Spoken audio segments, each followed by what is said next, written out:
Good evening, everyone.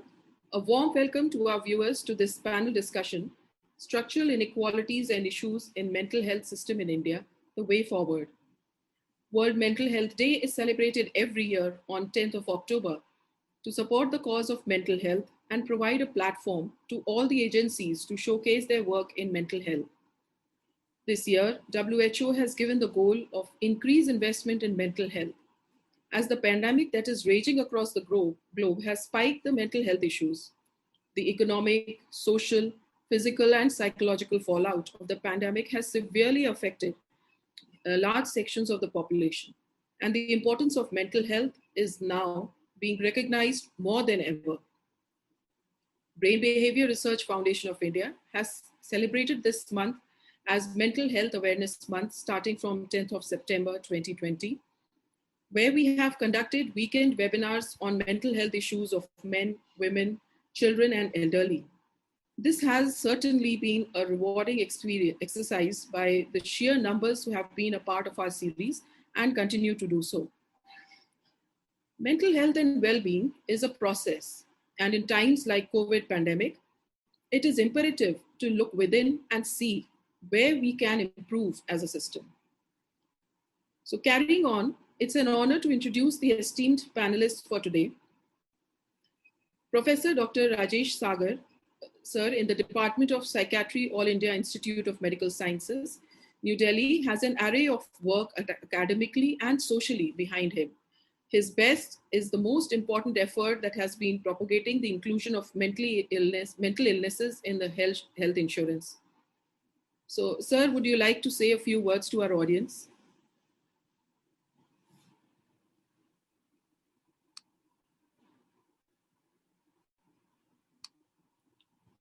So you need to unmute yourself, sir. Yes, sir. Thank you, Dr. Meena Mishra, and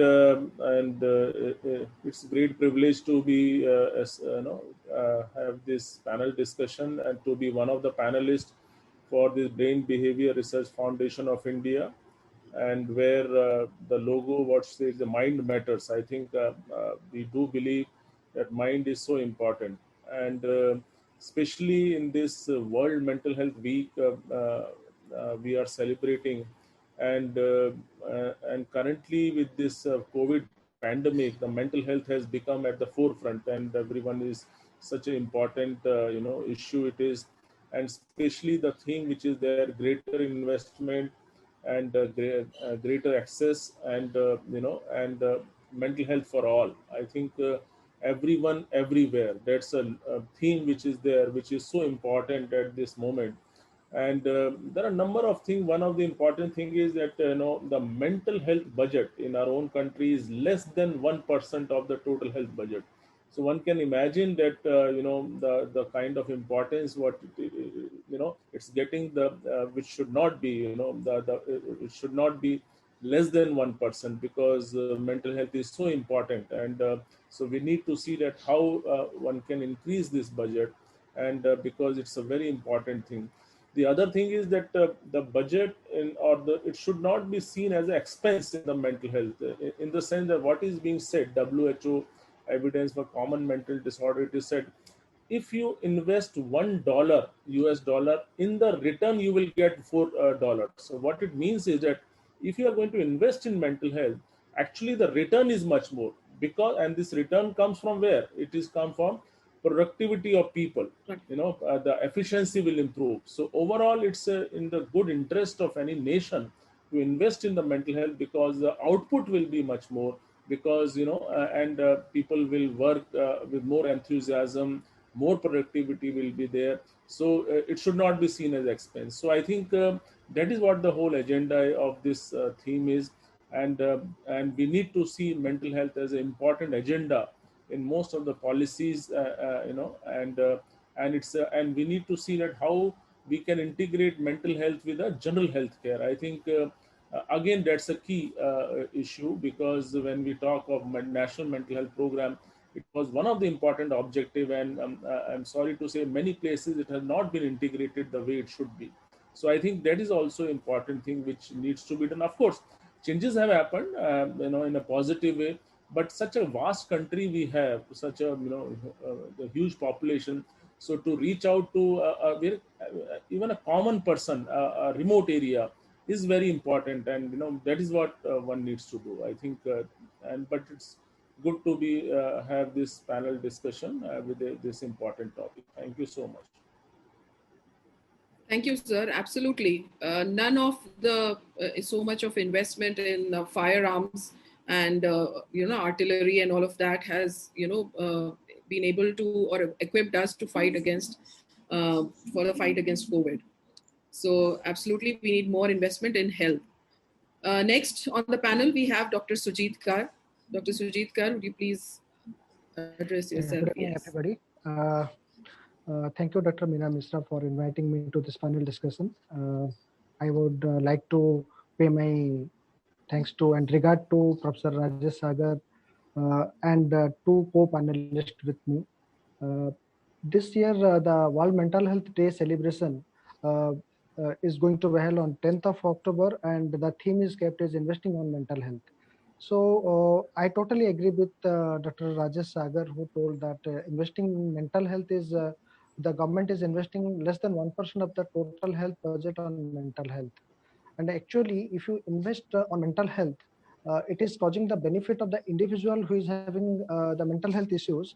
Also, it is improving the relation of that individual within the society, within the family, and it improves the functioning of the society as a whole. So the whole society is going to be benefited. The family members are going to be benefited. Uh, at a particular workplace, if suppose somebody is affected with some mental health issues, and that mental health issues are solved or resolved, then that individual is getting benefited, and the individuals who are working with that individual, they are also going to be indirectly benefited. So investing in mental health is having some direct benefits and some hidden benefits that the society will get at a large. So it is important to increase the investment of mental health. Then the mental health issues are now, and since the COVID pandemic, it is getting a lot of attention that everybody is talking about mental health issues seriously, that a lot of individuals, may it be healthcare workers, may it be the individuals who are suffering from COVID, may it be the general population at large. Everybody is talking about the mental health consequences. So now people are getting sensitized about mental health, and now I think it's the right time to uh, accelerate the process of sensitization among the public, and the government should invest on the mental health so that we can bring a change in the life of the individuals who are having mental health difficulties, and also in the society at large. Thank you so much for taking a nice initiative for mental health. Thank you. Thank you. Thank you for being with us. Now I have the privilege of introducing Dr. Punita Gupta. She's assistant professor in the Department of Education, Aditi Mahavidyalaya, Delhi University, and has a long history of dedicated work in the field of pre-primary and primary education, child sexuality, and has a brilliant academic record with publications, presentations, and she works in close coordination with NCERT. Dr. Punita.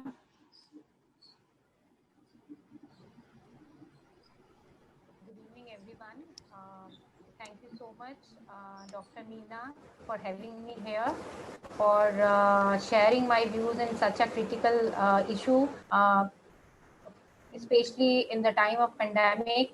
Being a teacher educator, I'm facing a lot of challenges talking to my students, what all challenges they are facing being locked down at their home and attending the classes, and when they are not getting any kind of freedom to express themselves related to their life and related to their studies. So this is the hand-on experience right now I'm having, because the schools are closed, so we are not in the close proximity with the schools.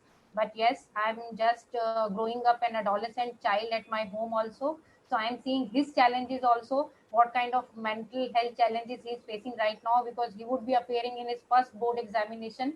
So all of the time, the struggle related to academics, his fears, his anxiety, it is a quite evident how the whole lot of students in school and university must be facing right now, related anxiety related to their education, examination, and everything. In as we know that India is right now known as a young India. So I'm representing that young India here, because being a teacher educator, I'm with the primary and middle school children, and being a teacher educator, I'm with the graduates also. So I would be advocating here the challenges and the issues of those young Indians, because they would be the creator of the future India. So their well-being is very important in all the aspects. And when I'm talking about the mental health, I don't have this kind of inclusion and exclusion theory about the mental health. When I'm talking about the health, it is the integrated health for me, which is including health of the complete body. So brain or mind, that is part of that complete body. So I would always be talking, whenever I talk about this health of mind or hygiene of mind, it is a kind of complete holistic approach to the body, and mind is a part of that complete body. Or agar if I try to explain it that way, agar aap pura body structure dekhen, this is the topmost thing. So until unless this topmost part is in a positive framework, so the balance of the complete body would, there are chances to be shaken. So as a teacher, as a teacher educator, I'm here to discuss where we are where we are moving right in providing mental health structure in the school and college education, and where we are falling short related to mental health issues. That would be my point of argument here in this panel discussion. Thank you so much. Absolutely. Thank you so much. And that is the reason we are here, because that is where mental health begins. And you have a big role to play. Now, I have the pleasure to invite and introduce Mr. Ashok Kumar Patel, who is practicing clinical psychologist for more than 8 years in the District Hospital, Balrampur in UP. He has briefly trained at All India Institute of Medical Sciences and has been serving as a psychologist for more than 12 years, as a clinical psychologist for more than 8 years. And he serves also as a member of the Juvenile Justice Board, Balrampur. Mr. Ashok. Good evening, everybody, and thank you, Madam, for giving me such a good opportunity. And as this time WHO has announced the theme of mental health celebration, greater investment and greater return. So as I'm working with a district which is aspirational district, so I can understand the need of investment. And since the pandemic has come, so the kind of unavailability and the problem of transportation and all, people face challenges to access the mental health facilities. So I will be advocating towards the psychological and mental health well-being over this platform. Yes. I look forward to having a wonderful discussion with all the stalwarts in their respective fields. And our discussion today would cover 3 major focus areas contributing to inequality in the structural framework of mental health in India. So in an effort to get a true picture of the ground realities in our country, our panelists represent the various levels of mental health care system. Tier 1 being represented by Professor Rajesh Sagar sir, Tier 2 by Dr. Sujita Kar, Tier 3 by Mr. Ashok Kumar Patel, and our education system being represented by Dr. Punita Gupta. So I would like to begin the discussion with by asking Sagar sir. Sir, please reflect on the status of our mental health care system at the tertiary level post the new mental health policy, and how has it affected the daily practice of psychiatric consultation? Okay, basically what is important, because since I am also for last 15 years associated with ministry also in the policy and all, I have been currently a member of Central Mental Health Authority, and earlier I was member secretary of the same for last 15 years. So what we need to understand that with regard to the practice, how what has changed, how it has, how it's different from what it used to be. Uh, if, in one sentence, I can say there has not been much change. That is one way of looking at it, because since I represent a tertiary care center, so like AIMS is where we get patients from different parts of the country, not only country but outside also. They come from adjoining countries, and with lot of hope, lot of expectations, they come to us.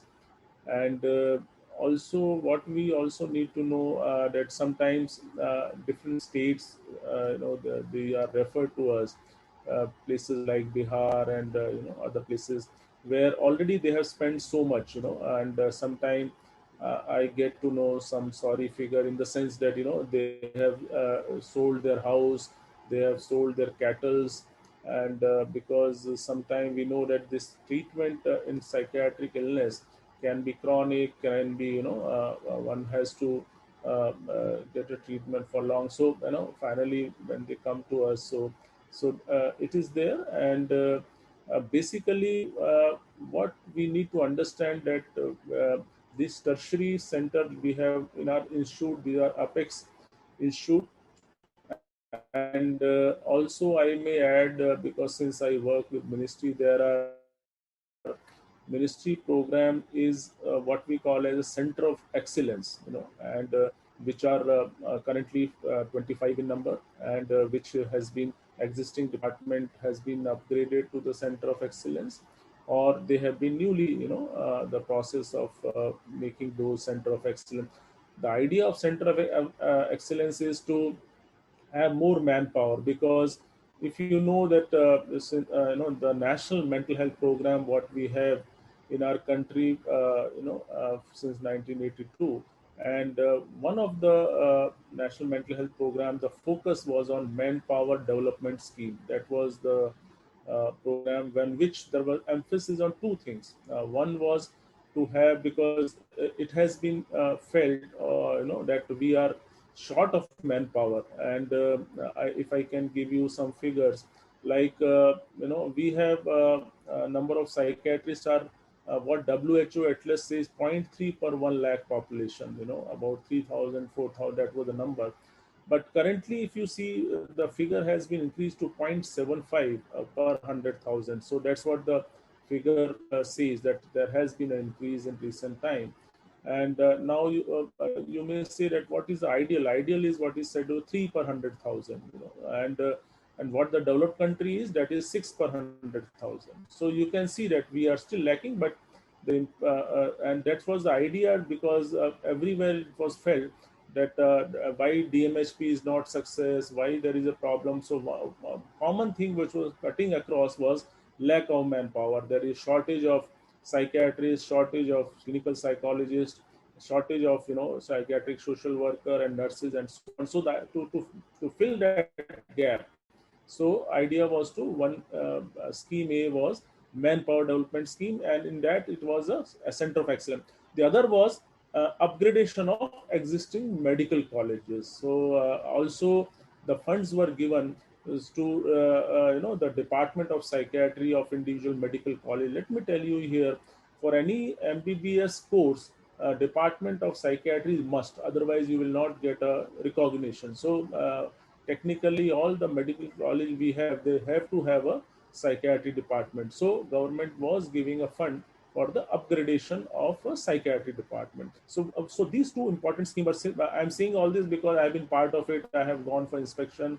I have gone for some of the places where center of excellence were given, and that's a good amount. And the point is not only to develop the services in that area for mental health, but also give a training, have more manpower for the future. So that was the main issue. So as far as tertiary care is, which I represent, so in a way they are the one, not only like AIIMS, it is the which provides the model of care with regard to clinical services, and also the other agenda, other important is the teaching and training part, and the number 3 is the research part. So that is what the whole. It is not only the clinical care, because sometime when we discuss, Dr. Meena knows, Dr. Sujit knows. For a doctor, everyone's thing, my family parent, doctor means you just have to see patients. But if you ask me, that is only my 1/10th of my job.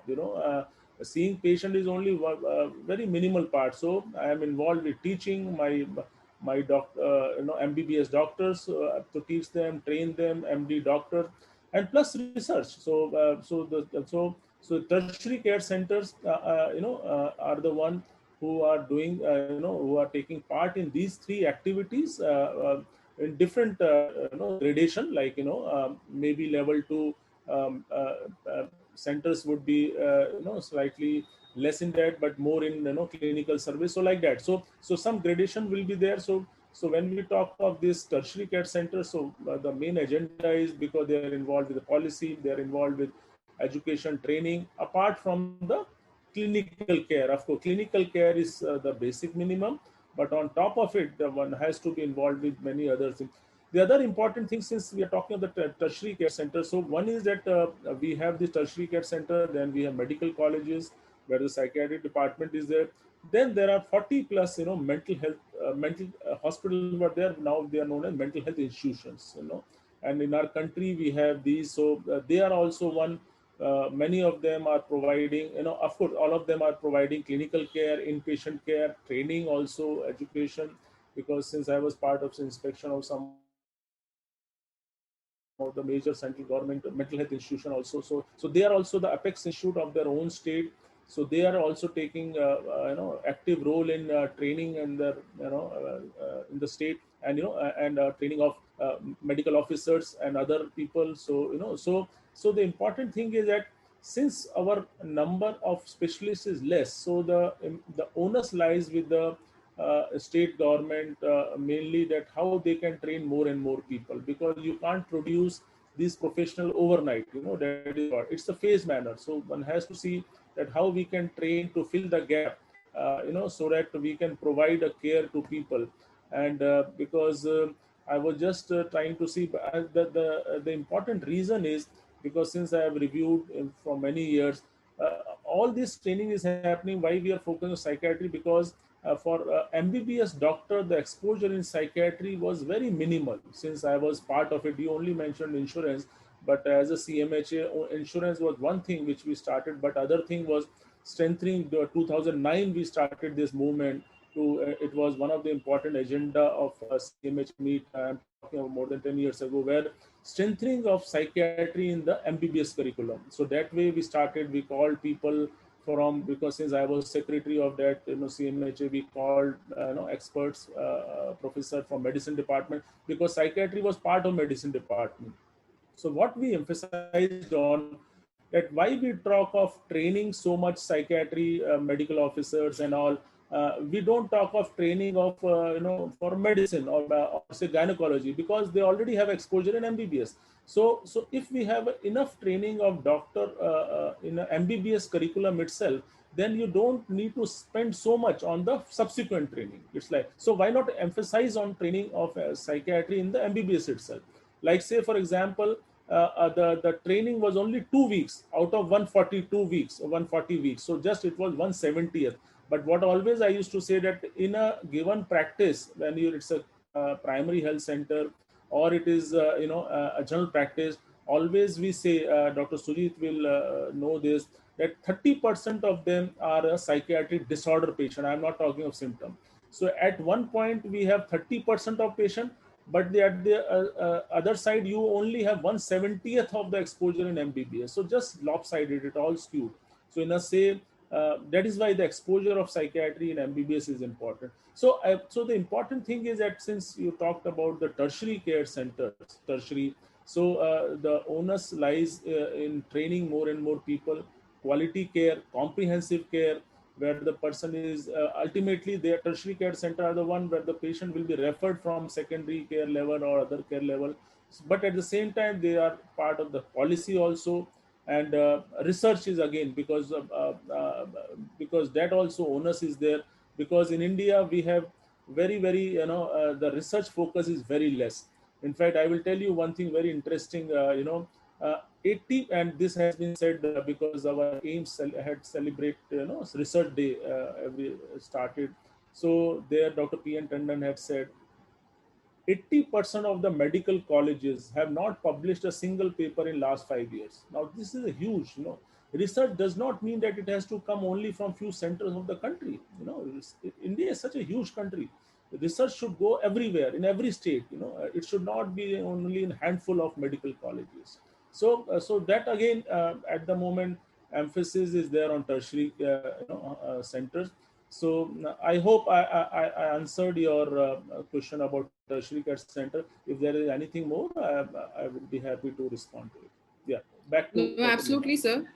Yes, yeah, absolutely, sir. You're right. Tertiary care center like AIMS is the center of excellence and provides a role model for the other centers to follow.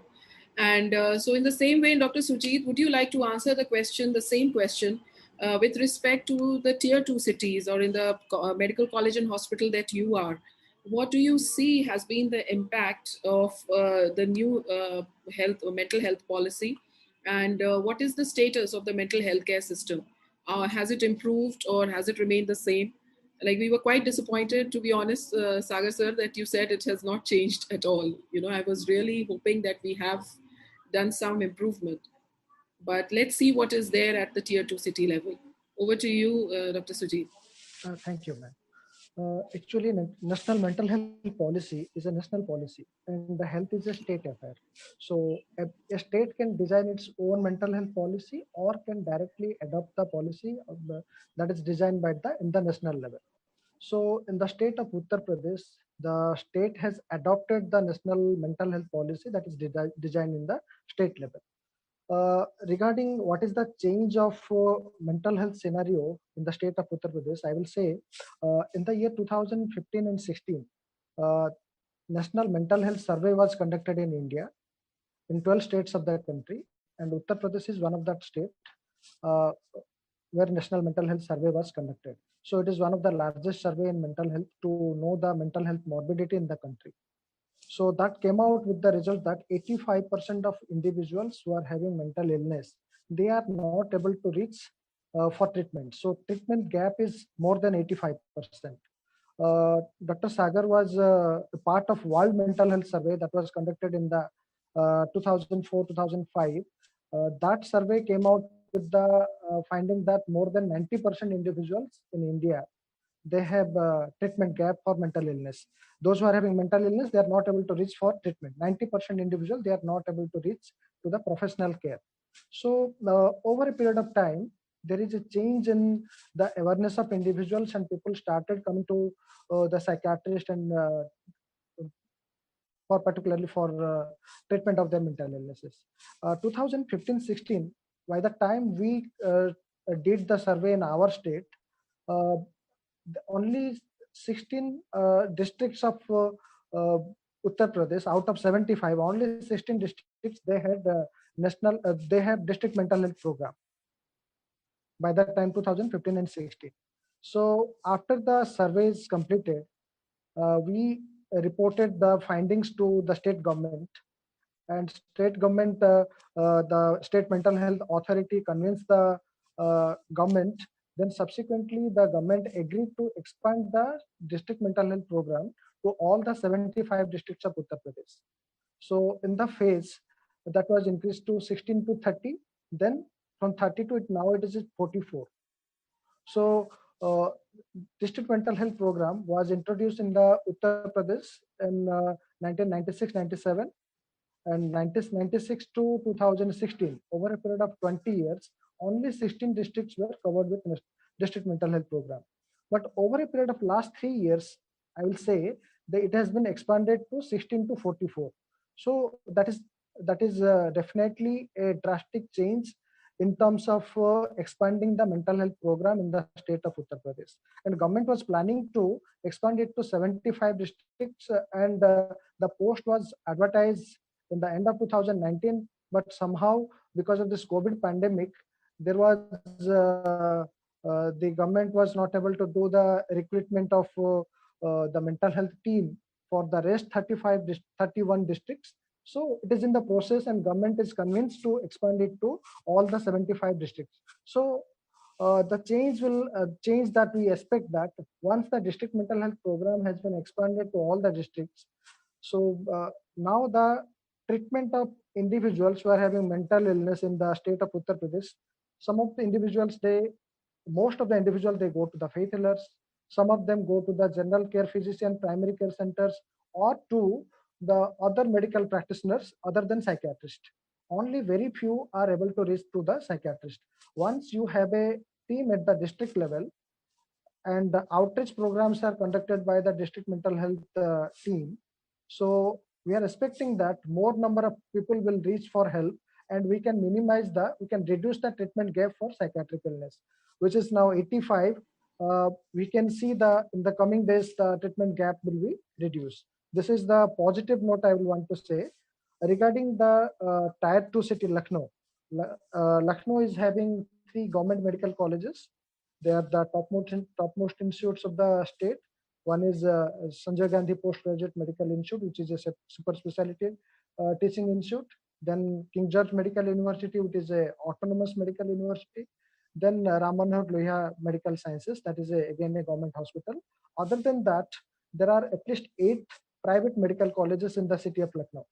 So Lucknow, being a Tier 2 city, is having at least more than 10 medical colleges with psychiatric departments. So we see a lot of psychiatric patients from the state of Uttar Pradesh, from the adjacent states like MP, Bihar. A lot of patients, they come to consult for their psychiatric issues. Even we are getting patients from neighboring country Nepal. So the Lucknow city itself caters a lot of patients from the state of Uttar Pradesh as well as from the adjoining states and the country, that is Nepal. So I will say in the city Lucknow, there are more than 70 psychiatrists in different medical colleges, government, private, and private practitioners. So it's a hub of psychiatrists. So, but the thing is, having a number of psychiatrists in the city Lucknow will not solve the problem of the state of Uttar Pradesh, because ultimately all the psychiatrists, they are settled in cities, urban areas where all the facilities are available, and the individuals who are in the community level, they are not able to reach to the psychiatrist, so they are not able to get to solve that issue. The government of Uttar Pradesh has decided to open medical colleges in the district headquarter level. In the phase 1, the government of Uttar Pradesh has converted many district hospitals into medical colleges. So it is expected that those medical colleges will have an independent psychiatric department. Now the thing is, just opening a psychiatric department in a medical college in a rural setting is not enough. Finally, you have to employ somebody, a psychiatrist, a psychologist, who can see the psychiatric patient, provide care in the community level. So that is in the process.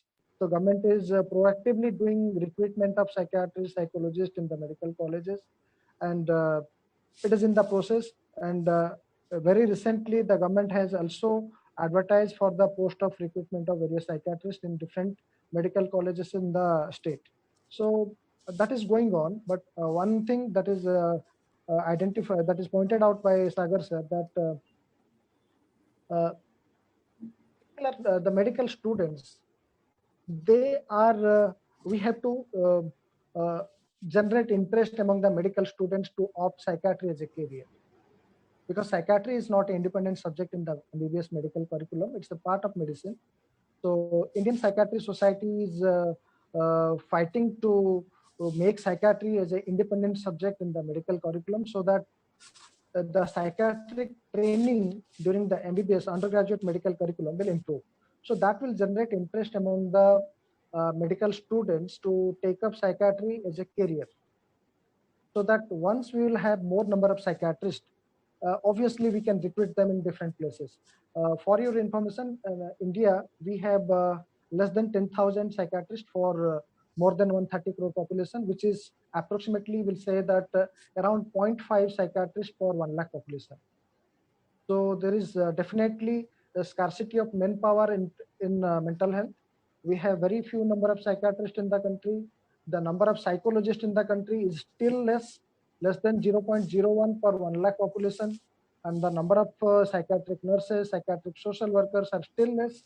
So we have to improve the mental health scenario by increasing the manpowers, training the manpowers, and using them in appropriate manner in the different medical colleges and even then the community level. So for that, to generate more manpower, we need an intense training in various institutes. We need to generate increase the number of postgraduate seats. We have to increase the number of MPhil in clinical psychology seats and master's seat for.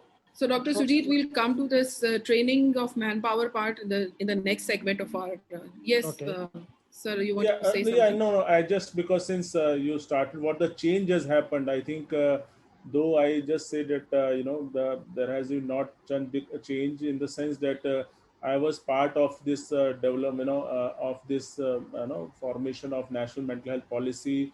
When it was released in October 2014, I was there when the minister had released that. So, so what I want to say is that, as far as the tertiary care center is, the change is there, the quantity, like say, for example, the number of faculty who were there when I joined, about 23 years ago as a faculty, that number has almost doubled or tripled. The number of patients have doubled or tripled, in that way. So the quantity has increased, but the way of functioning, what you used to have, like OPD we still have, inpatient care we had. Actually, AIIMS was one place we already have a community care also. We have a big community services. So, and also AIIMS is a place where already we are having MBBS students 8 weeks of posting, whereas rest of the country it was 2 weeks. So already we had increased amount of posting. But what has happened that over the years, more of specialization within psychiatry had developed. Like say, for example, we had a specialization for common mental disorders. We have specialized more for severe mental disorders, and of course, other part of the country we have CL consultation license psychiatry, AIIMS is general hospital setting, so that has developed over a period of time. And child adolescent psychiatry, of course, AIIMS was the one place, was one of the first to have started way back in '64. So and elderly old age care psychiatry. So these specialities have developed over the period of time. But let me tell you, policy was not only for the tertiary care center. Policy was overall. Where the agenda was to reduce the distress of a person and to reduce the suffering of people, and how we can destigmatize, and so that was the vision and goal of policy, because it was not developed keeping tertiary hospital only in the mind. So definitely Absolutely. change. More awareness has come over, but again, it is too less. We hope that in future, even stigma has been reduced, but again, more needs to be done in that regard. So in a way, yes, some changes have happened, but in quantity, but we expect that more change to happen in the future for the positive side. The change has not happened in the speed that it should have happened. In the speed the population has grown, the changes have not happened in that respect. And I can say that with confidence, that there are so many medical colleagues of ours who themselves are either not interested in psychiatry or psychology. Most of them are not aware of what a psychologist does, and that to me is also something which I feel can be taken. Many things can be taken care by a psychologist if you have got well-trained psychologists. So carrying on the same question, Mr. Ashok, I'm coming to you now. Please give us an overview of what or how has the things changed at the district level. We have covered the apex, the tertiary level, we have covered the tier 2 level. Now everything rests on you. This actually policy has been made for the district level, and to see whether there is some inclusion there or not, some response there or not. So kindly enlighten us.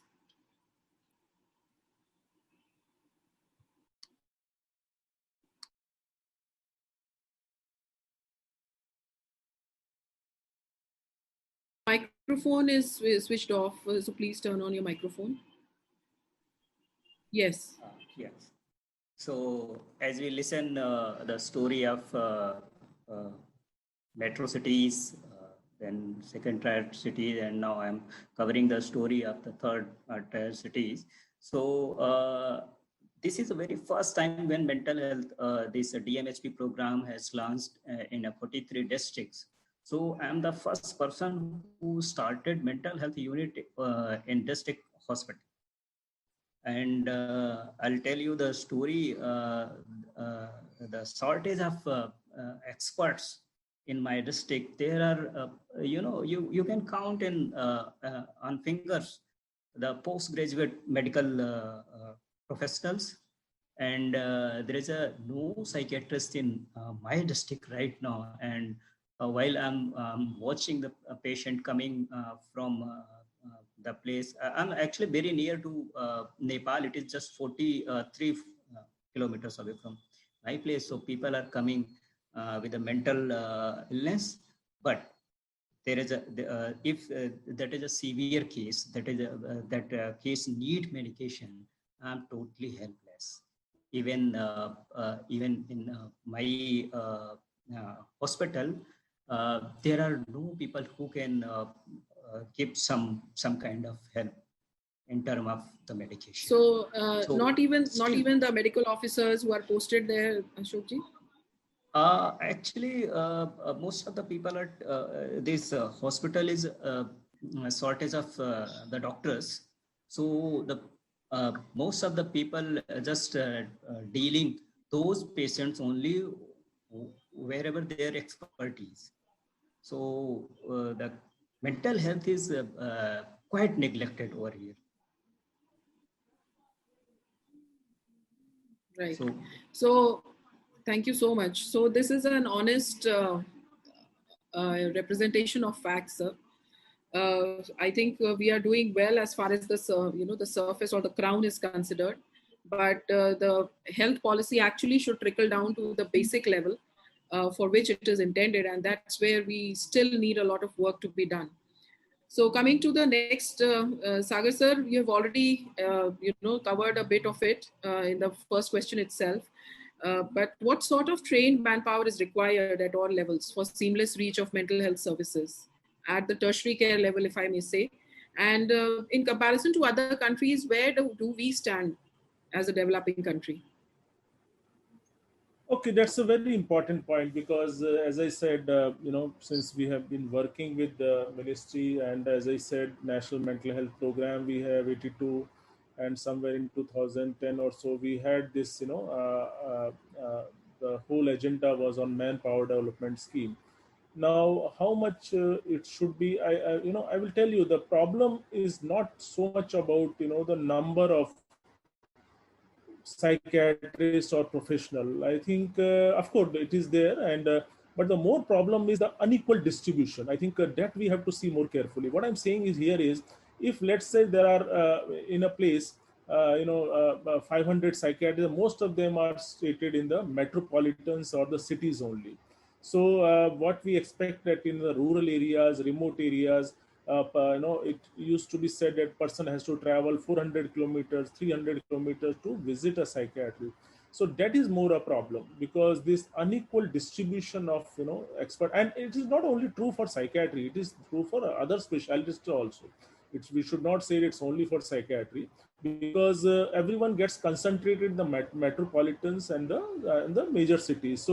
So the basic issue is that what we need to see, of course, we need to see that how we can improve the number of specialists. That is fine. And as I said, the government is working on this. As I said that, manpower development scheme, the whole idea was to have center of excellence, was to have more and more experts for the future, like psychiatrists, psychologists, social worker, nurses. That was the main agenda. And of course, upgradation of the psychiatry department so that they can also have these experts for the future. Now, the point is that what we have to see, of course, we have to see that how we can increase the number. Number two, how we can see the equal distribution of people. In fact, I'm happy Dr. Sujit talked about UP, because recently we have reviewed, district mental health program also of the country. In fact, they were given the task of assessment of, so Uttar Pradesh was one of them. I was happy to see that one ad which has come up of 50 psychiatrists for the state of Uttar Pradesh. Now, this is what the impetus, you can't imagine when I was student, I would not have said in one state you have 50 psychiatrists. The government is, employing, and that too with a handsome salary, very good salary. So that is what the change is going to come, where we need to have not only people but good quality people who can who can retain the services. Now, the thing is that at one point we need to see, as I said, that the number is about 0.5 to 0.7 per 100,000, that is there. The number needed is about 3 per 100,000, and developed country it is 6 per 100,000. So that is what you can imagine, that how much difference we have. But it's not only that. Number is, of course, one thing. We need to see that how we can, if let's say we have more people, if we reach to developed country also, but they all are concerned with cities, then again it will not serve the purpose. So we'll have to see that how that is a distribution, number one.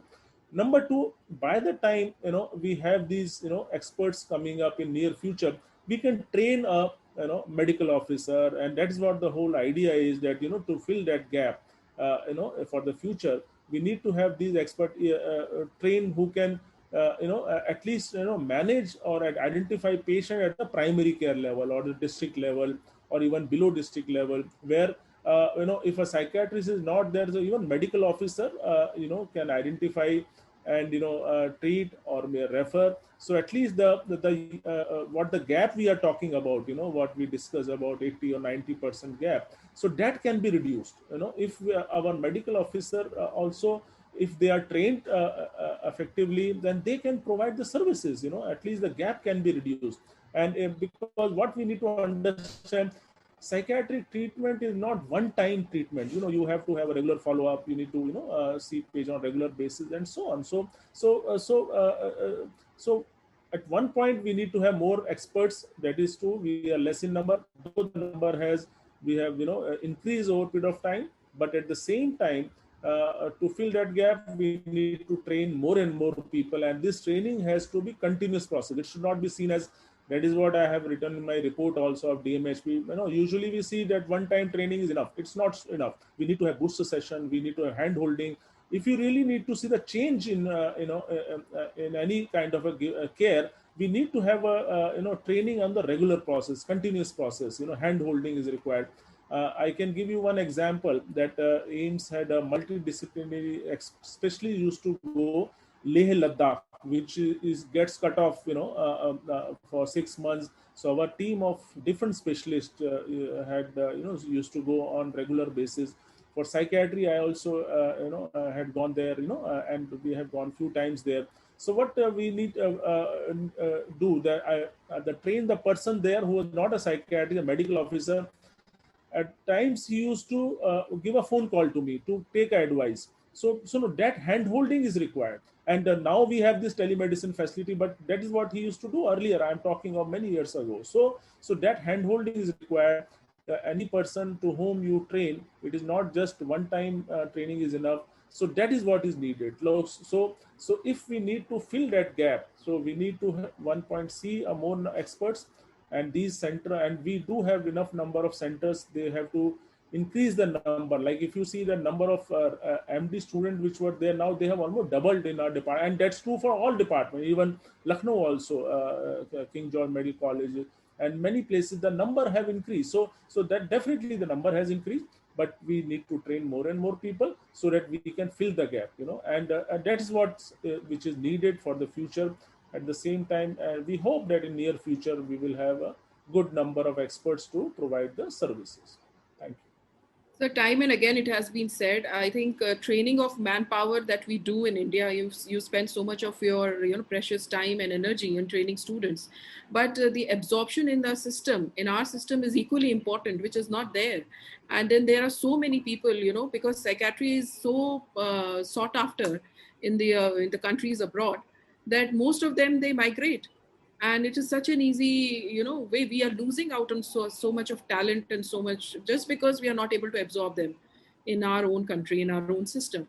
So, I mean, there are so many issues plaguing the system. We are just able to, in this discussion, we'll be just touching a few of them, not the entire thing, but hopefully the most important ones. So thank you, sir. So I just want to add carrying one on thing. Just since we are talking of Yes, sir. training, I forgot one very important point. If my others, who are aspirants who will listen to this program, there is definitely the scope of a National Digital Academy. Now, training can be done. You don't have to be physically present. You can do through digital mean also. And there are institutes in our country. They are providing again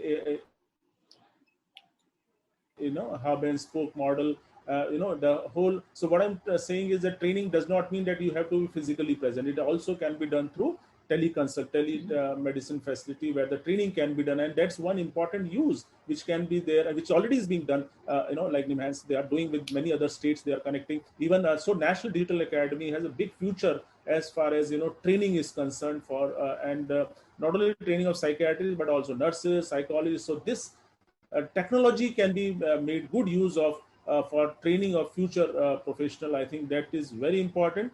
As far as psychiatry specialty is concerned, many years ago I used to conduct workshop for career option in psychiatry. People were not that much interest, but now people are getting interested, because now psychiatry has become glamorous branch, because people want to come to psychiatry. There were times, yes, people were not interested, but with these things happening now, so yes, we do have interest in psychiatry among people. Yeah, I just thought that I will just add up with this point. Very good information that you have given, sir. The National Digital Academy. So carrying on the same question, Dr. Sujit, how do you see at your level that the trained manpower is needed? What kind of trained manpower do you need to fill the gap between the demand and supply of mental health services in a state like Uttar Pradesh?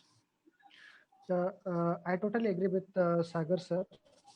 Just trying to add one thing. Training has multiple purposes. One part of training is you need to identify common mental health common mental health issues, and you have to treat them. And if you are not able to treat, you have to refer them to appropriate facilities or to the experts. That most of the programs they are emphasizing, because we don't have adequate mental health manpower. So we are now training the doctors who are the primary care doctors on common mental health issues, how to identify them, how to treat them, and how to identify the cases that needs a expert consultation, so that you can provide appropriate referral. So that is one part that is happening through most of the premier institutes to provide training to the district mental health program related doctors, or the district level or primary healthcare doctors. The second part of training is the government has established some health and wellness centers in the country. So I'm talking about the scenario in the state of Uttar Pradesh. For the first time in the month of January, February, March, in these 3 months, we identified from the wellness centers. Wellness centers are basically in the peripheral level. They will be taken care by the grassroots workers, maybe some ASA workers or Anganwadi workers in the primary care level. They will be reaching the community, and they will be identifying the common mental health issues. And they are, if the mental health issue is severe enough, they can be referred to appropriate facilities, maybe a district hospital, maybe a medical college, maybe a nearby private psychiatrist, or similar things. So for the first time, we identified the individuals from each of the districts. We trained them to identify common mental mental illnesses like depression, like anxiety, and substance use disorder like tobacco use disorder and alcohol related issues. So these are the 4 things that we trained all the 75 districts. Some key individuals were identified, they were trained. Now they will be going to their respective districts, and they will be providing training to the ASA workers, Anganwadi workers, how to identify the common mental health issues and how to provide them appropriate referral. So this is one initiative. we need to see how it works actually. Because of this COVID-19 pandemic, I think the end of March we completed the training. Thereafter, the COVID pandemic started. So uh, uh, it's very difficult to check how it is working, whether the training is going on in the district level or not. So we are providing training, but there is a need to monitor what is the impact of that training. The individual who got training, whether he or she is able to carry out it in the ground level, whether that is having a real impact or not. So If that is not Ashok, having any impact, yes. how need to be done? What need to be done? So Ashok ji, you would be the best person to clear the doubts of Dr. Sujit. They have done their bit in training. What do you see? You're on mute, sir.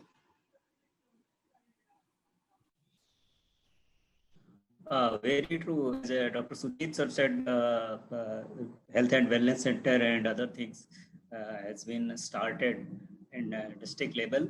But I would say that we have the manpower like ASA and Anganwadi worker. They are getting lots of training, whether it is HI, RI, whether it is any other communicable disease or whatsoever.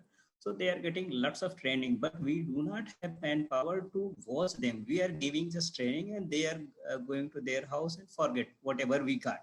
They just used to listen from here and exit it from this ear, right? So I came to know that this DMSP program is expanding to deployment of mental health professionals at the community center level. At least this facility is being implemented as possible. So at least they can keep eyes on those and they can just monitor whether people are whatever training they are getting from the headquarter levels, from district levels, they are catering to the society or not. So there is a urgency to deployment of this. And sir, as sir has said, there is a the vacancy has announced for 50 psychiatrists. That is too good, but there is a need of clinical psychologists or the community level psychologists. Because when I started here in Balarampur, I gave training to the nurses and the other the adolescent counselor and all, but they all are getting lots of programs, and programs are being implemented by those people. Till the time we do not have dedicated person to take care of mental health, we won't be able to achieve the goal.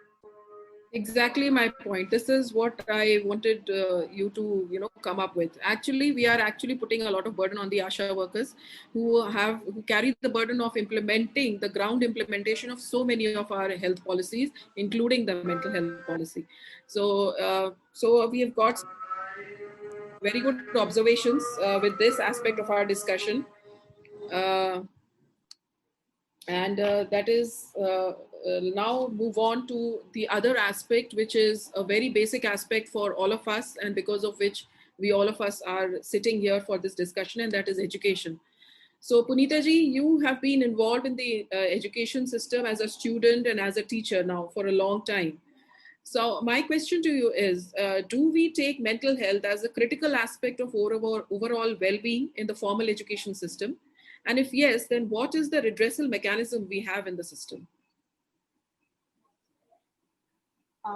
Dr. Veena, I'm able to see that your question is having 2-3 layers. So I would be responding point-wise this question. The question one is whether we are taking this aspect as a critical aspect in a school system or not. My answer would be for that, yes, we are taking as a aspect of overall well-being in the school system right now. So, but the criticality aspect is a subjective matter, how different educational institutions are taking it and how seriously they are working on it. So another part is this, yes, we have redressal mechanism. CBSE, which is the, I think, which has the maximum affiliation of the schools in our country. So if you see, the CBSE has launched year back their mental health program, and they had a kind of advisory to the schools how they have to run those programs. And besides that, they have a life skill training program also.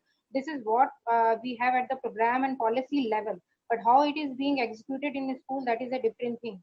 Because as we are discussing about the psychiatry staff in hospital, and we have less number of trained professionals in this area. Similarly, in school system, if we talk about, then we have a very handful people who are doing their specialization in school counseling, and they are coming as a counselor in school.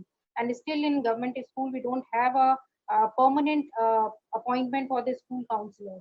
So if you see that, we can see one thing here, that yes, of course, policy level we have addressed it, board level we have addressed it, even the Ministry of MHRD, Human Resource and Development, which is now Ministry of Education, along with Ministry of Health and Family Welfare, they started a Atmanirbhar program, which was based on the school mental health program, and it has operational guidelines for the school. But again, my point is this: how seriously these programs have been taken in the school? Because generally, these aspects have been expected by the school teachers to fulfill. But the problem is this: one, the teachers are not trained in that way. They have got their training. They have got their training in psychology, educational psychology, basically. They're getting training in child development, but they are not equipped for the counseling skills. So that is the problem. Other thing is this, that they are already overworked. So in that situation, that building a interpersonal relationship with the student becomes sometimes, even they are able to recognize the issue with the children, but they are not able to give time. They are not able to give space to the child to for the individual listening. So that is again a problem. So even if you see that the WHO directive says that we need to address mental health and hygiene at every level, but the policies and programs which I have just talked about, CBSE program and the program made by Atmanirbhar, you see that they are talking about the middle school and afterwards. So still we have a more focus on pre-adolescent, adolescent and post-adolescent phase. So we are still not talking about the children who are below middle school. So they too have their problem. And the issue is that their communications are not so strong. So their body language is the only aspect which could help us to read what struggle they are facing. But no policy, no program is basically addressing that particular group.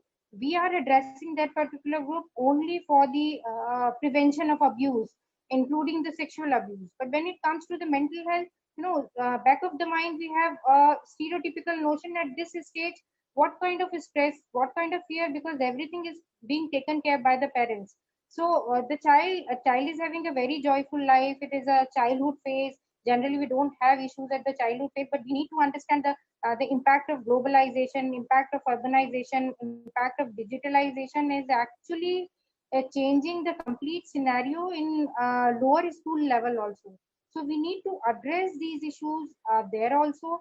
So this is one aspect which I want to talk about. Another thing is this, that yes, of course, we have to talk about that whenever we are talking about the policy and program which are implemented in school, then you will be finding a big divide between the private and government school, and urban and rural schools, and literate and illiterate parents, aware and aware parents. So we need to fill up this divide also. So basically, what I want to focus upon here, that okay, fine, we have programs, we have a life skills programs. When we talk about the self worth, we talk about the self concept, everything fine. But do we have trained people for that? That is my one question. Another thing is this: even if we are inviting the external agencies for those kind of activities and workshops, are we keeping a proper check? Are we monitoring those things? Are we seeing really our kids are positively affected out of that? So that kind of studies, massive studies, we are not doing. And another thing is this, that when it comes to the mental health issues at school level, then we are actually not talking about one collective India. We have segments. Even if you see here in Delhi, I would be categorically talking about my city. You will find that the many private schools, they are having their counselor on regular basis. But in some private school, you will find that the counselor are coming on weekly basis. But in but in 100% government schools, you will find that there is no counselor. So that when we are talking about what your title of today's talk says, that you know uh, it is about the structural inequalities. Yes, of course, in education we are seeing it, and in the higher education, as such, we don't have any facility. Schools are keeping counselor on their own. Otherwise, having a fixed counselor in a school is a rare thing. Or we know that at undergraduate level and postgraduate level, students have various kind of challenges right now they are facing in their life, which is related to their career, it is which is related to their personal life, and related to employment opportunities and all. When I see the mental health concept in education sector, I think that still two way. One is that we are not addressing the all age groups. One thing. Another thing is this, that it has to be a complete circle. It has to be a complete circle, that we have a monitoring, supervisory, and evaluating and feedback mode also, to see whether we are able to give any positive change to the child or to the children, which I am not finding working so effectively. So that is the problem. Oh, absolutely correct. I think whatever has come out so far in our discussions is that it's not the policy which is at fault. I think we have everything in place largely. It's the implementation which is faulty and which needs to be pulled up. And this inequality in the distribution is what is the problem. So just in the interest of time, let's go through briefly brief answers that I would like to have.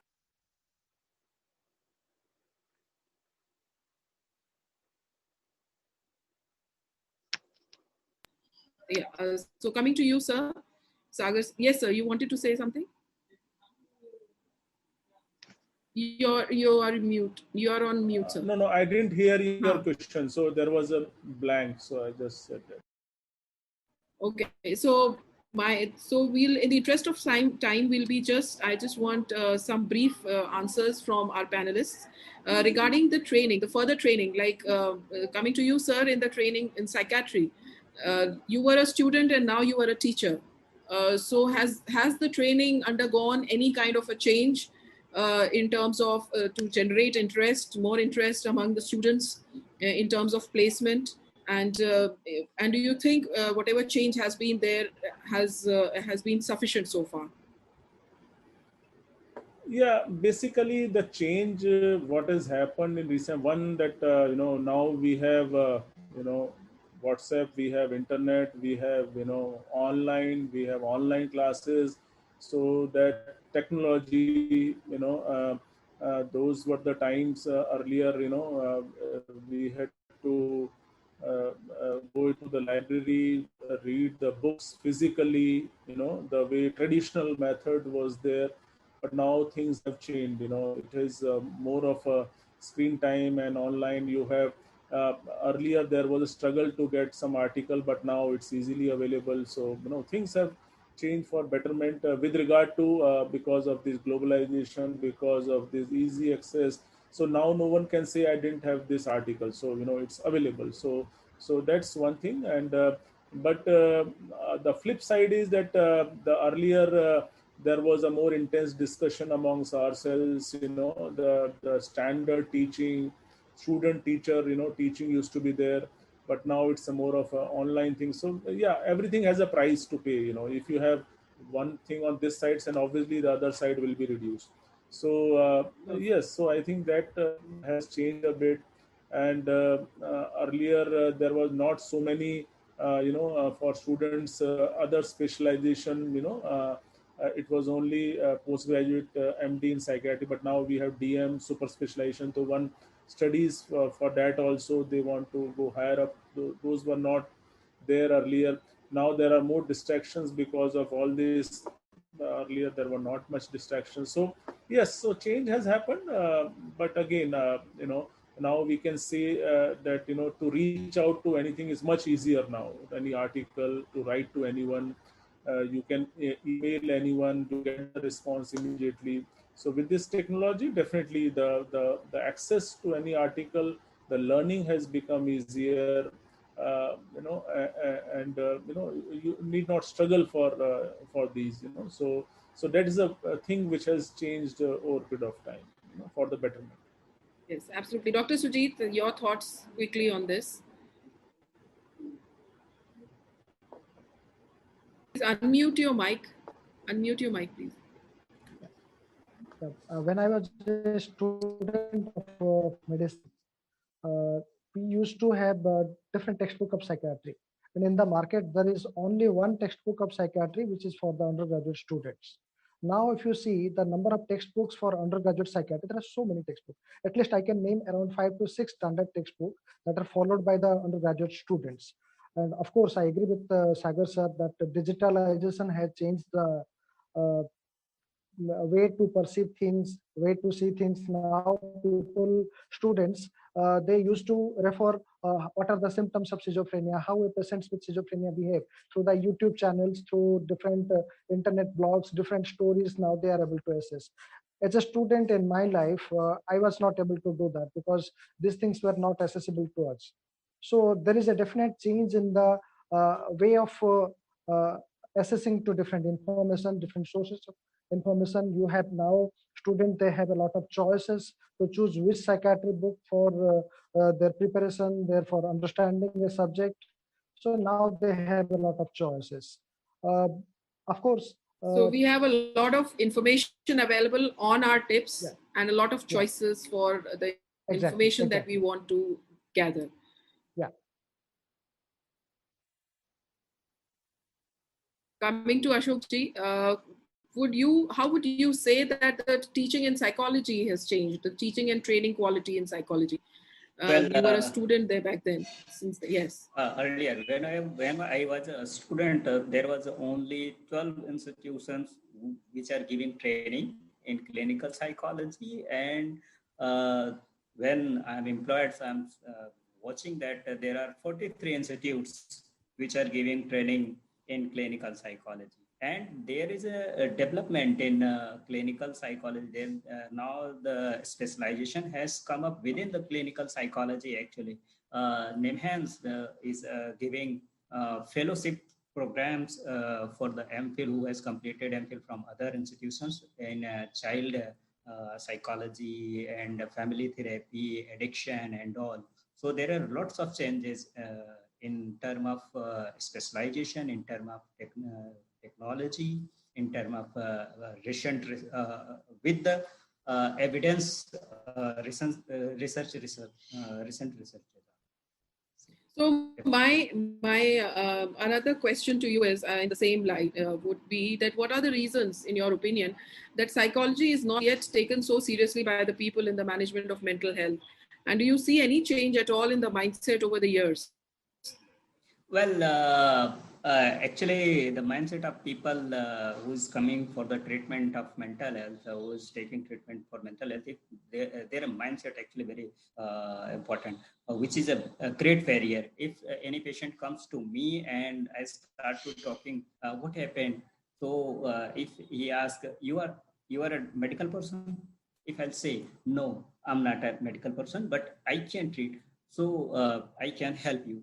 So the person will say, okay, if you are not giving medicine to me, so thank you. I don't think this, my problem is going to resolve by talk. So this is a thing which is a great barrier. The other thing is, awareness about sign and symptoms and management of mental health problem is not there in rural areas like where I'm posted. So it might be in metro cities or the other good cities. People have understanding about psychology, but here is the problem. But since Mental Health Act 2017 has implemented everywhere in the country, so this Mental Health Act has accelerated my practice. I'm getting, at least I'm getting judicial cases. So they are taking the opinion of a psychologist. They are giving value. Absolutely true. But it would be interesting if any one of you have those figures, whether the demand for these psychological or psychiatric services is more in the rural setup or it's more in the urban setup, or like in the tier 1 or tier 2 cities. It would be interesting to know that, so that we'll get to know whether the gap, how much wide is the gap there. See, there If is anyone has any idea. Yes. I would take up this question. Actually, here in rural population, patients are not aware. There is lots of patients, but they are not aware. I'll tell you the story. Everybody used to, whenever they comes with any kind of mental problem, they used to ask, "Are you neurologist? Are you neurowala? Are you the nurse wala?" Kind of things. Even they are not aware who will the exact person to treat them. So there are lack of medicine, lack of professionals. I think there is a huge gap in rural areas. So I think everything actually boils down to the education part. Then, so coming to Punita ji, is it easy to recognize for a teacher that the child is struggling with some issues? And, is the mental health addressed at the teacher training level as part of the curriculum?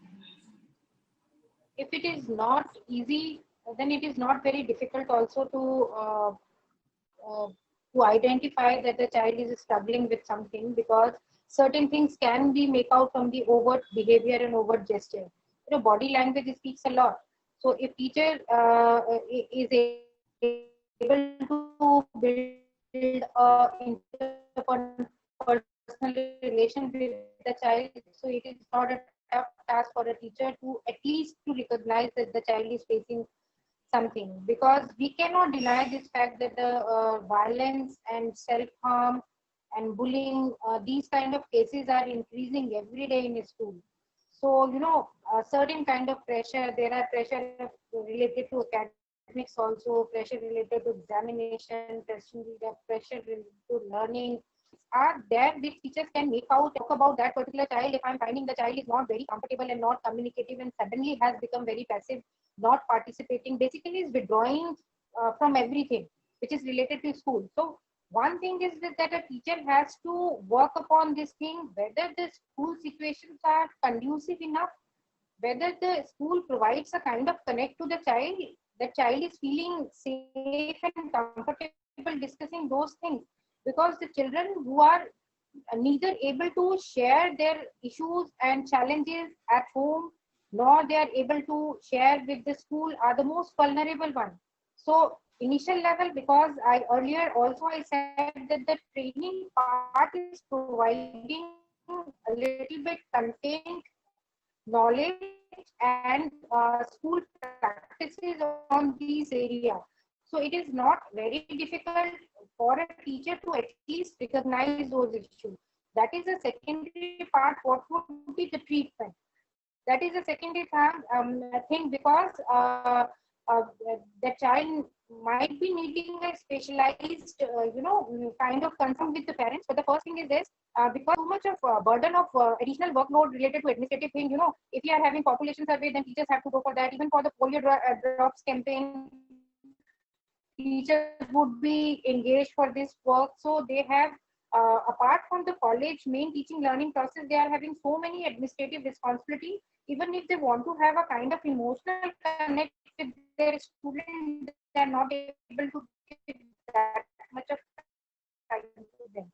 So this is somewhere I feel that this is harming to the student also, because at least for 6 hours that particular child is at school, and he has he may feel that this person is, because that person is a foreign person, that person is not belonging to my family. So at least here child might be having issue related with the family only, that child is seeing that the mother is battered by the father every day, and that could be one of the reasons when the child is anxious or child is fearful. So, but because home is not the place where child can discuss all those issues, so school could be one of the place for kind of when load over the teacher is not making teacher available for the child many times. When school is not having a designated counselor in the school. Another thing is this, in teacher training program, counseling paper based on mental health and counseling is still an optional paper. This is not a compulsory paper. So this is a choice-based teacher. So whosoever is interested, that person goes for this paper. But here I would like to add one thing that Ashok sir said that the rural people are having a kind of, they don't aware much. My take is here that in urban Delhi, people are aware, but having been aware, they are stigmatized and they feel that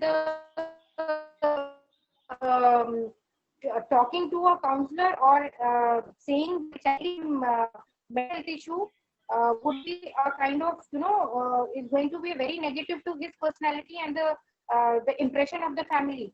So generally, they don't, the treatable issues also, mental health issues also are neglected by the family, and later on those issues become very grave, and then they need therapy and other things. So the stigma problem is here in the urban Delhi also. So I would like to say here that the school has to show some keen interest and involvement in these issues. Yeah. So just a quick extension of my question. Yes, a quick extension, quick answer I would need from you. That do you think that the integration of mental health in the school curriculum and in the teacher training will help in awareness and attitude shift in the general and specific to parents? Would that help? If just yes, a quick course. Answer, please. You see, yeah, you just see that the new, even the new economic policy has proposed that they are saying that we are talking about the overall well-being. It means we are including the mental health as well, and they are talking about to maintain a mental health card. So a regular check from the beginning only, and they're talking about the mentoring and counseling faculty at the university level also.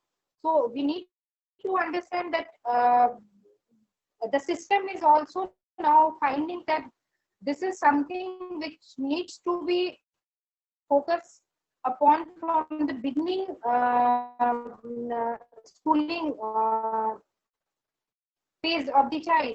So I personally feel that yes, integration is very important, because if we exclude certain parts, then the problem is that we become we have to see things a patchwork approach, and we want integration, the everyday teaching learning process of these issues, because when the teacher is teaching in the class, identify, recognize that she's having cases that I'm but able to recognize and identify that the particular student needs a kind of attention or kind of intervention. So at least integration will help to bring parents and the school system together to work for the child. And one more interesting thing here I would like to weave in that what personally I feel that medicine and pedagogy, both of these fields have to work together to make a mentally healthy child, to bring a mentally healthy child in the school system. So medicine That's a very valid point. Have to work together. So that is my. That's a very valid point, Punita ji. Thank you so much for bringing this out. The whole school and program.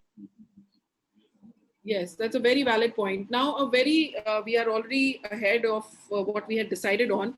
So, but I think this is a very important point that we should at least have at least one-line answers from all our panelists. Is an issue about the inclusivity of the mentally ill persons in the society, in the workforce. So in the present scenario in our country, is it inclusive for people suffering from mental illnesses? So please let us know also about the other countries where there is greater inclusivity and how they have achieved it. Sagar sir, this is first to you. You're sir mute. Yeah. If you ask me, then yes, inclusivity is better as compared to the past, and yeah, but more needs to be done because a lot of awareness has gone by in last few years, and I must say that education, what we call as a mental health literacy, has increased. People, but again, that is minimal. Like, my worry is that the remote areas, rural areas, those that should also change with regard to the inclusivity. I think that's, but change has happened. As far as other countries are concerned, this stigma and these issues, inclusive, is a problem everywhere in the world. And but yeah, changes are happening, and we hope that it will go in a positive direction. More inclusivity will be there with more kind of a program policy, so that and we need to do that. And the best thing to do is educate people, create awareness, have support groups. I think the whole, and that's how we can achieve for more inclusivity. Wonderful. So, Dr. Sujit, your thoughts on this? Very quickly. Yeah, to improve the inclusivity, we need to work on the awareness part. We need to, once the awareness will improve, the stigma will go low. Stigma should be, there should be destigmatization. Then only we can improve the inclusivity. Second, we need to create scopes for, once we want to include somebody in the mainstream of society, where they can be included. We need to create some scopes for individuals who are having some mental health issues. So once we improve those scopes, obviously they can be brought to the mainstream of the society. And media is also having an important role in destigmatization.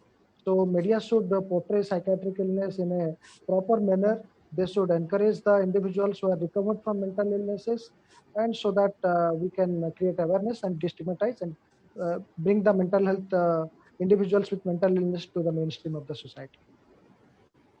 Yes, Dr. Sujit, a very good point about the media, that media can play a big role. And let me tell you, just let me take you back to 2019, when I saw that on the World Mental Health Day, the news item in one of the premier papers as Times of India, it was the sixth or the eighth page that this particular news item about World Mental Health Day was carried out, instead of the first page, which should have been a priority. So this is the priority so far media also is giving to mental health. So Ashok ji, I would like to know just quickly from you how this question is relevant in Balrampur, the inclusivity part, how big a stigma it is over there. Yeah, very true. Stigma is very high actually in this area. And and the second thing people are taking is as a prestige. And if they have some kind of cases, kind of mentally challenged or mentally ill people in their family or their relatives, so they are not talking about. So creating awareness is very important. And as a Sir said, the role of media is very important, whether it is a print media, electronic media, and or the other social medias. So it's a much needed to create awareness. Much. So again, it's a very important to remove the stigma that is surrounding mental health. It's coming out again and again. So a very important question to Sagar sir. Sir, you have a phenomenal contribution towards inclusion of mental illnesses in the health insurance coverage. Now, please tell us more about this contribution and how will it improve the mental health care system of India? Do you think there'll be more takers for mental health services once it is covered by insurance? Oh, that's a very important point, because anyway, I will just tell you, because as I was a secretary of Central Mental Health Authority, Government of India. So in 2010, we made this as a important agenda point in 2010, and subsequently, we worked towards it, and in fact, why we got this idea, because it was very discriminatory, the way the insurance was. It is mentioned that insurance for all physical illness, but not for psychiatric illness. That's how it was stated, and that in a way it stimulated me, and to work towards it. that why a mental illness are discriminated, because it's and there is something known as mental health parity. In other country we have mental health parity bill where mental health is equated like a physical health. But in our country, it was mentioned that insurance for all condition, but not for psychiatric illness, psychosomatic illness, and substance use disorder, and so on. So that made us to think that why our patients have to suffer because of this. So we made a full case for it, and fortunately, this was included as section 21.4. If you see as a right of a person, so no one can discriminate a person mentally ill with regard to the insurance. Now, because in 2018, the Supreme Court has said that IRDA had come out with the IRDA is Insurance Regulatory Development Authority of India, and they have come out that this will be included. And but for last 1 year nothing has happened. So again, Supreme Court has taken the note of it. So hopefully, because they also have to make guidelines, SOPs and all. So I think there is a block there, but I think something will be done as far as. And if you ask me personally, then there should not be any discrimination. All patients, psychiatric illnesses, if they are given a treatment of nominal cost, you can prevent the future episodes. It's so effective. The continuity of care, where only minimum of treatment is required, and you can really prevent the episode. So I think that was the idea. Hopefully there are stumbling blocks are there, but future I think all the guidelines will be made, but now it is a part of the act now, but only thing is the implementation part we have to see that in future it should be done, and it will really benefit people. Though we know that we also have free schemes for people below poverty line. Also Ayushman Bharat, it's free of cost. So but mental illness, I think if it is free of cost, the medicine it will really benefit people. So what about the milder disorders, the mild to moderate, where you don't need medicine? Will those also be covered? Because psychological consultations are also persistent. Yeah. So that's what the idea is, that even mild condition where they require, so that should be free of cost. And even the act also say duties of the government, where they have to provide the mental health care. It's a right of a person. Mental health is a right of a person now. So that's a part of the act also. Wonderful. I think now we are towards the end of our discussion, and there's just one question that I would like to ask all of you, that if I were to ask you all to sum up the key steps to counteract the social stigma and the lack of awareness, the social stigma and the lack of awareness in our country, what would be the way forward for these two things? Sagar sir, we begin from you.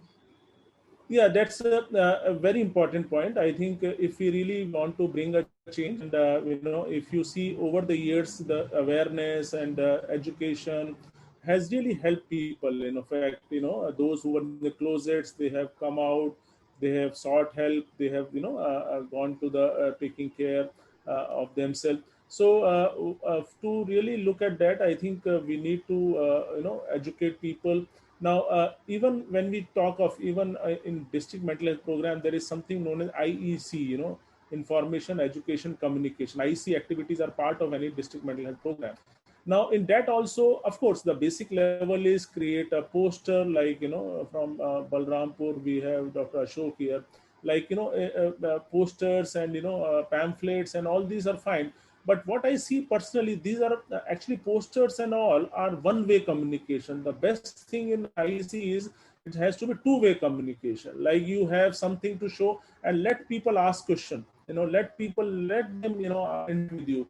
If you are able to do it, then that's the best way of, creating awareness. So it should not be one-sided. If you really want to bring on the change, then it should be two-sided. But yes, we have to keep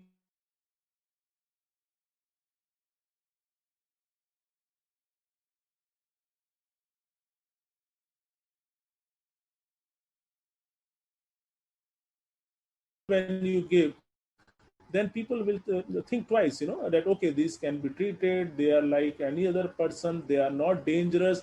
And a lot of myths are there. We need to take away the myths from the people. And so these are some of the simple methods in their own language and culture, in their own dialects. I think if we can reach out to people, so I think we can better educate our people and create awareness. I think that process need to continue in spite of all the things what we are doing, and that process need to, in a different way, we need to have innovative methods also, so that we are able to reach out to people.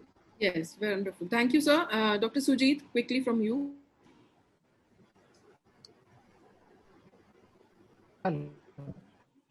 So just I want to conclude that we need to create awareness. We need to reduce the level of stigma in the society, and we should not always wait for that. It's the responsibility of the government or the policymakers to bring the change, to monitor everything. I will say it is an individual responsibility. Just I want to give example of yourself, because you are doing this program, this panel discussion. Nobody told you to do this. So you have taken your initiative and you are doing a awareness. You are planning to post it somewhere so that people will see to it and they will try to share it. They will sensitize about the common mental health issues. So it is an individual responsibility. Those individuals who are aware of mental health, they need to aware other people. They need to propagate the information in the society, right information in the society. They need to reduce the myth that is prevailing in the society. So we have to take individual responsibilities. Then only in a large country like some noticeable change in the society. So we should not wait for the government to do something and some responsibilities. Wonderful point, well taken. That efforts are needed at individual level also. Dr. Punita, your take on this?